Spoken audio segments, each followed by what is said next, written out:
What's up, YouTube? The Crownless King here, bringing you an Argent Saga deck profile.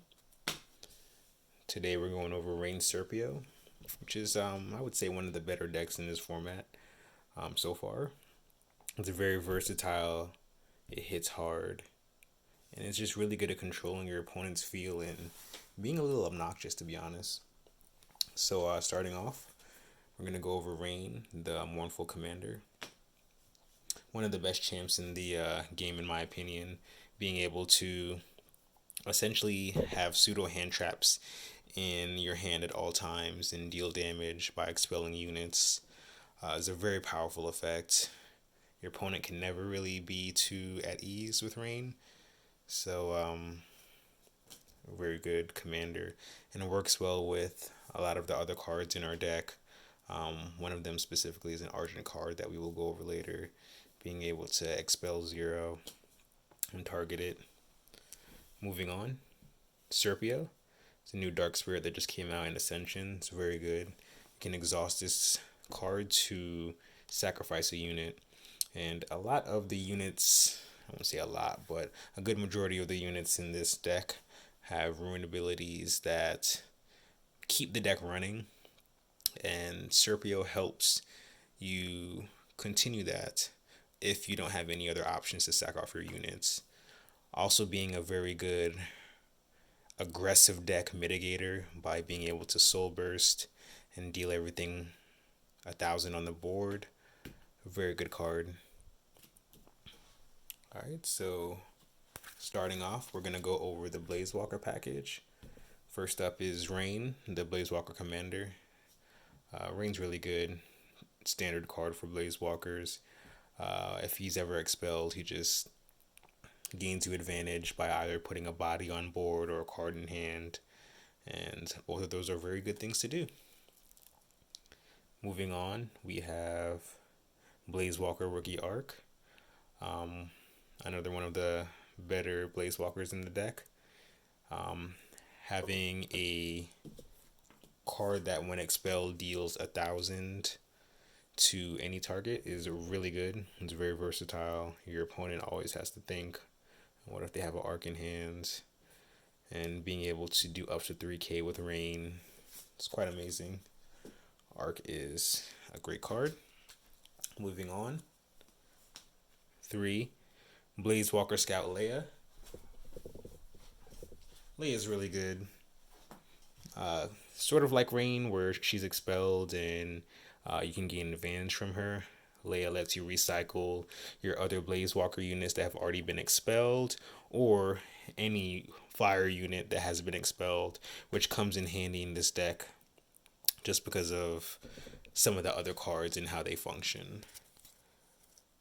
Moving on to our final Blazewalker is Soaring Arc. This card is incredible. Whenever you expel any of your fire units with just any expel cards or Raine, you can go ahead and play Arc and then grab 2 of them from your expel and add them directly to your hand. It's really good. It hits hard, and it's cost cheaper if played on top of a Blazewalker. This card's pretty incredible, and it just looks amazing in general. I don't know what they're doing with the foiling, but they need to keep doing it. Moving on to the fire spells.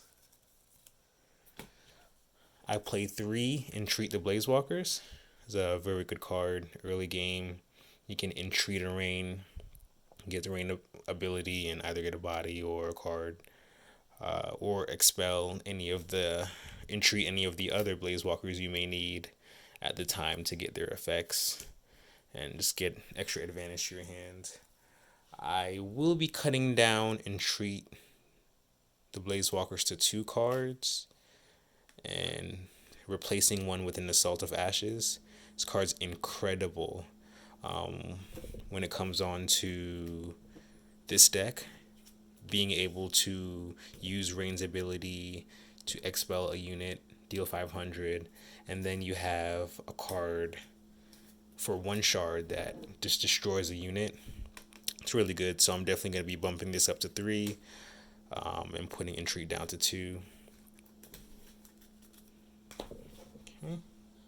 Moving on, we are going to talk about the Raoyenna package, starting off with Immortal Princess. Now, Immortal Princess is the card you want to see most often. You want to be able to put this card on board and have it as a threat, and your opponent always be worried about it. Being able to sack off Raoyenna with Serpio or some of the other abilities in this, and then get the Phoenix to be able to do 1500 to your opponent's board is very obnoxious. It's very controlling, and it's pretty much what runs this deck. Using all of your sacrifice abilities to get rid of Raoyenna and pump this out is definitely what you want to be doing more of in this deck. And to help you do so, Hand of Raoyenna is a key card. Being able to find any of the Raoyenna pieces that you may need in this deck to do what you need to do is very useful. And whenever you use her, she comes out on the next turn, so you can Omega Arc over her, or it's just a body. 1500 is really good. And then my last Raoyenna unit is the Vengeful Phoenix. It's a pseudo arc, another hand trap that you can use, but specifically works, with the Raoyenna units. You can sack off an actual unit. It can't be a token, and then deal 1500 to something on your opponent's board. And during your draw step, you can exile this card and get any Raoyenna unit, which is generally Princess, back to the field. This is just another good card. It works with Omega Arc too. If you exile it, you can grab it back with Omega Arc. And then, it's a very good card. Opponent always has to be worried about it in your hands. Moving on to the Argent package. 3002 Reprobloom. This is one of the main reasons I wanted to build this deck. Having this and Playful Imp in the same deck was very important to me. This was the boogeyman of last format. You can definitely tell why, because it's a very aggressive, powerful card. Just being able to play it down, and your opponent always have to worry about the tokens coming out, is really good. And works really well with Raine, being able to tap Raine to expel 0 cards, targeting Reprobloom to poop out some tokens is really good. This card's very powerful, and another reason I think Serpio is going to be really popular this format, being able to slow down cards like Reprobloom that can get out of hand. Really good. Moving on, we have Bone Scavager. An amazing one drop, being able to expel anything from your opponent's discard on arrive, and then continue paying shards to expel other units is really good, especially in a format like this where you have Eragon running around, you have Raine running around, and both of these decks definitely depend on their graveyard to a certain extent. Eragon more than Raine.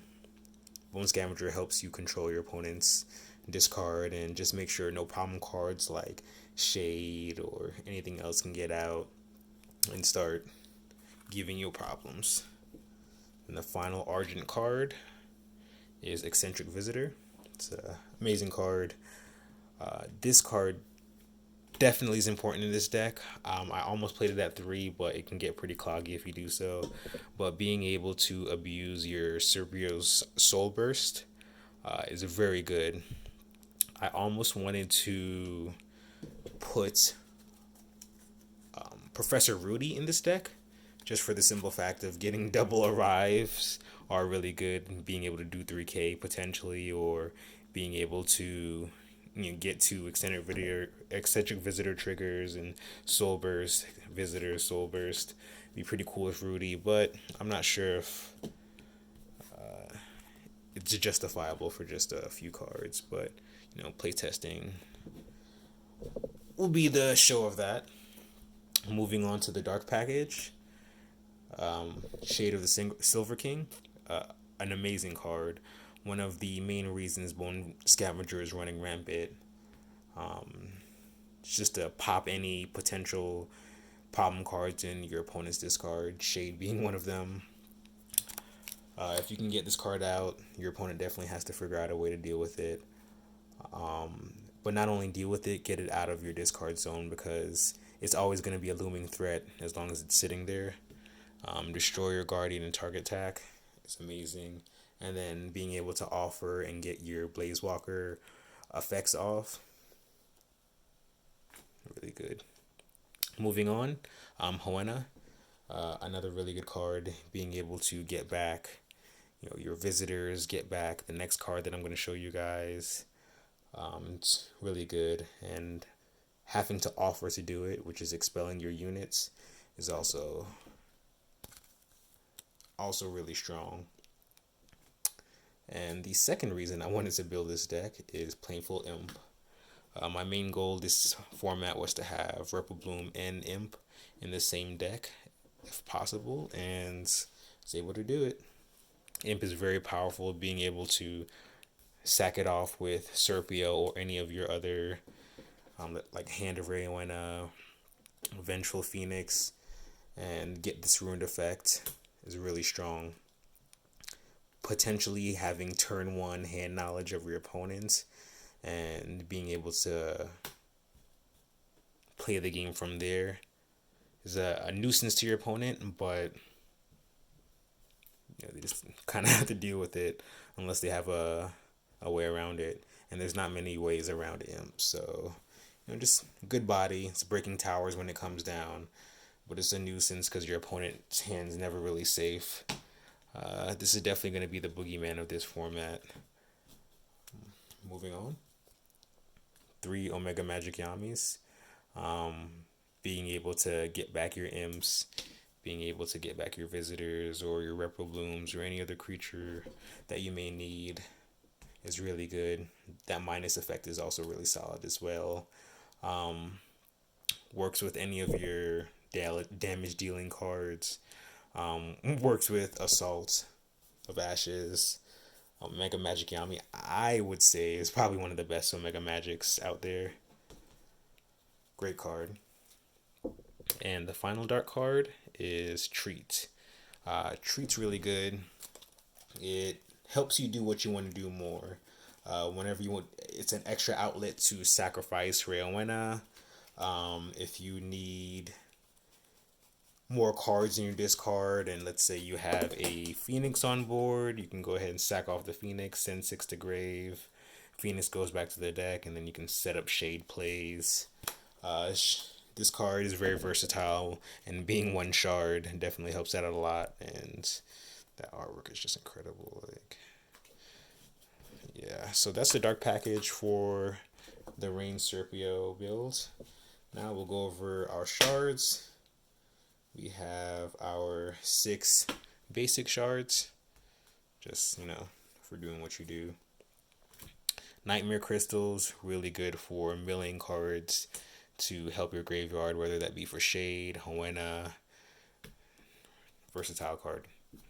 And then probably the best legendary shard in the game. Actually, no, it is the best legendary shard in the game. Corona, Spirit Ruby, gets rid of problem cards that your deck may not be able to get rid of. And yeah, it should be played in at least every Argent deck, I believe. Moving on to towers, we have the 5 basic towers. Yeah, it's going to be hard to change from these. I was thinking about maybe the new light tower, but being 1,000 kind of turns me away from it. We'll have to do some more testing to see, but yeah, for now it's just the 5 OG towers. And the tokens needed for the deck, Reprobloom and the light tower. But yep, that's my Raine Serpio build. Let me know what you guys think. I really like this deck. If I had one word for it, I'd definitely call it versatile. There's so much you can do with it.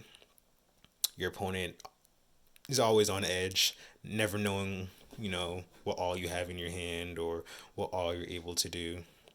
So yeah, try it out, test it on Untap. Hit me up on the Discord. I definitely want to play and do some more testing with it. I appreciate you watching. Stay safe. Make sure you guys are washing your hands. And until the next one.